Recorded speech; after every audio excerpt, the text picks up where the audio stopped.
योग एक विज्ञान है। योग जीवन जीने की राह है।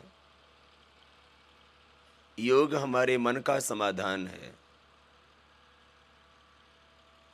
योग से मिलता है हमें आरोग्य, मिटती हैं हमारी व्याधियाँ और प्राप्ति होती है सहज समाधि। बस तरीके से योग करना। आज हम आपको पहले एक बार योग की क्रियाओं के बारे में फिर से बता देते हैं और योग की क्रियाओं का प्रशिक्षण जो अभी दे रहे हैं जरा ध्यान से देख लेना, कहीं कोई त्रुटि ना हो। और फिर उसका पूरा अभ्यास करेंगे और आप खुद देखेंगे और पाएंगे कि शरीर में व्याधि नाम की कोई चीज नहीं रहेगी। देखो, आपको एक बार हम प्राणायाम बता रहे हैं और आपको हम योग की सहज क्रियाओं से बताने की कोशिश करेंगे कि यदि आपका लीवर गड़बड़ है, आंतें गड़बड़ है, तो ही बीमारी होगी। और यदि आपका लीवर ठीक है और आंतें ठीक है तो ना तो कोलेस्ट्रॉल बढ़ सकता, ना शुगर बढ़ सकती। आंतें और लीवर यदि ठीक हैं आपकी, ना तो कोलेस्ट्रॉल बढ़ेगा तो हार्ट अटैक होने की संभावना ही नहीं, नहीं आपकी जो है शुगर बढ़ेगी, नहीं आपका जो यूरिक एसिड बढ़ेगा, नहीं आपका कफ बढ़ेगा, नहीं आपका वात बढ़ेगा, नहीं आपका पित्त बढ़ेगा, तो बीमारी कहां से होगी। तो मेन है आपकी लीवर और आंतें कैसे ठीक रहें। और इसके अलावा बॉडी के जितने भी सेल हैं, इन सब को चाहिए ऑक्सीजन जीवित रहने के लिए और अपना काम करने के लिए। अलग अलग सेल बॉडी में अलग अलग तरह का काम कर रहे हैं, उन सब की खुराक है ऑक्सीजन।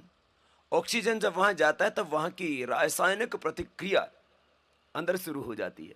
तो हम दो ही काम करते हैं, हम एक तो आपके बॉडी को, आपके ब्रेन को ज़्यादा ऑक्सीजन देते हैं, सीधी सी बात है। और दूसरा, हम आपके लीवर को, रातों को स्वस्थ बनाते हैं। इसके साथ और भी कई चीज़ें होती हैं, लेकिन मुख्य बात आपको बताई। तो क्या करना, आओ बैठो, अभी ऑक्सीजन भरने का तरीका सीख लो और आंतों और लीवर को कैसे स्वस्थ बनाया जाता है। अब आंतों और लीवर के साथ फिर किडनी भी ठीक होती है, किडनी भी बहुत जरूरी है। इसलिए आपको जो बता रहे हैं इसको कर लेना मेरे भाई।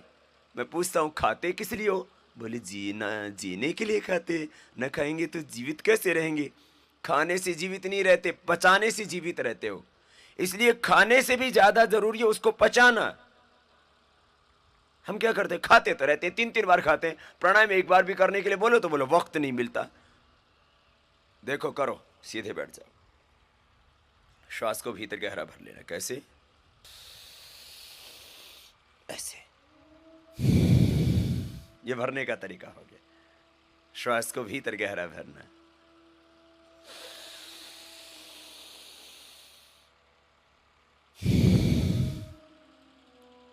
भरो आप भी, श्वास को भीतर गहरा भरो।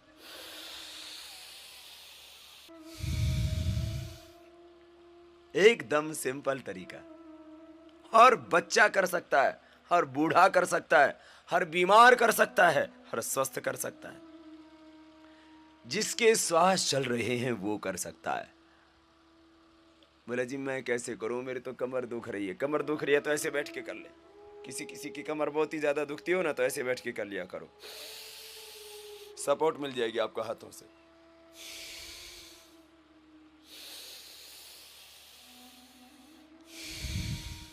सांस को भरना ही तो है, सीधे बैठ के भरना।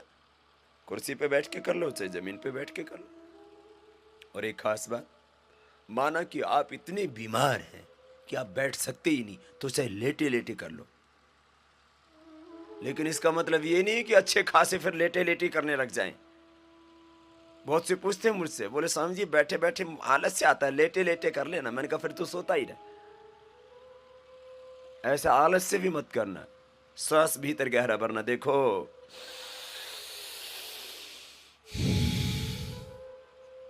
सांस गहरा भरो, जोर से नहीं करना, यूं नहीं करना। ऐसा करने से क्या होगा, फेफड़े के जो सेंसिटिव सेल हैं वो डैमेज हो जाएंगे। सब भरने लग गए और फेफड़ों में भरा जाता है। जो तुम सोचते हो ना कि पेट में सांस भरा जाता है, ये अज्ञान है, अंधविश्वास है। हो ही नहीं सकता कि पेट में श्वास भरा जाए, इम्पॉसिबल। कुछ कहते हैं जी पेट फूलता तो दिखता है, और उदाहरण क्या देते, बोलो बच्चा जब सोता है ना तो उसका पेट ऊपर नीचे नहीं होता मेरे भाई, पेट ऊपर नीचे नहीं, वो डायफ्राम ऊपर फूलता है, सिकुड़ता दिखता है तुम्हें, देखो सामने। ये नहीं, ये डायफ्राम फूलता है, पेट नहीं है। तो यह अपने आप ही फेफड़ों में भरा जाता है बहुत से लोग, क्योंकि बहुत भ्रम बड़ा। क्या? योग के संबंध में एक बहुत बड़ा भ्रम ये कि बोले एब्डोमेन ब्रीदिंग करना। एब्डोमेन ब्रीदिंग होता ही नहीं है मेरे भाई, पेट से सांस भरा ही नहीं जाता है, फेफड़ों में ही भरा जाता है, इम्पॉसिबल है, हो ही नहीं सकता। एक तो ये तरीका हो गया। कपालभाति को और बाह्य प्राणायाम को छोड़ के बाकी सब भरने वाले ही हैं। देखो अब सामने भस्त्रिका में भरा, कपालभाति और बाह्य प्राणायाम इनमें छोड़ा जाता है। बाह्य प्राणायाम में भी